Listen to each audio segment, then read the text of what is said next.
In today's world, you can invest in a low cost portfolio and save thousands of dollars in investment fees. There are multiple services and many big companies that have commission free ETFs, no account minimum IRAs, and free stock trading.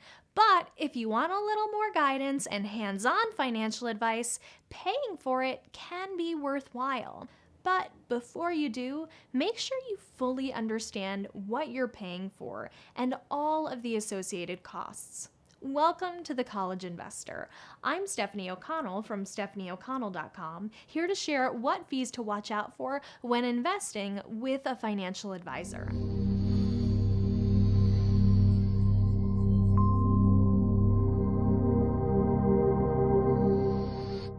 Fees are the biggest cost to investors over the long run, so minimizing them should be a top priority.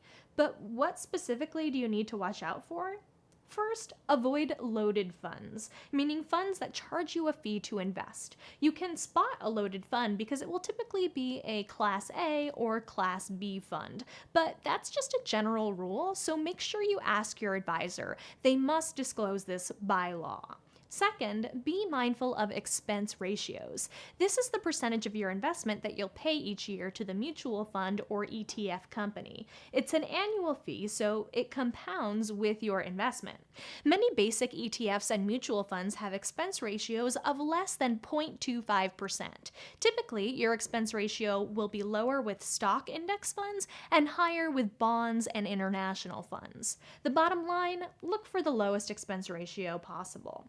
Third, look out for commissions. Commissions are what you pay your broker to invest. You should look to avoid commissions wherever possible, but don't avoid commissions at the expense of higher expense ratios. For example, if you have a commission-free fund at 0.10% expense ratio and an ETF that you'll pay $4.95 for, but has just a 0.06% expense ratio, go with the lower expense ratio. Since it's a percentage of your investment, that's more money than any commission. When working with a financial advisor, you want to make sure they're being upfront, honest, and transparent about these fees and any others.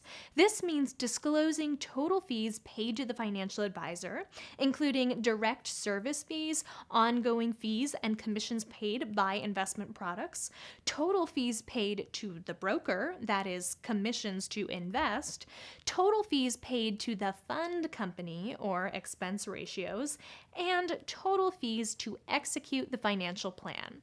Check out the link in the description below to learn more about how investment fees can cost you in the long run and what you can do to avoid them. Plus, get access to our free investment fee disclosure form that can help bring you more transparency to the costs associated with investing, financial advice, true fiduciary interest, and more.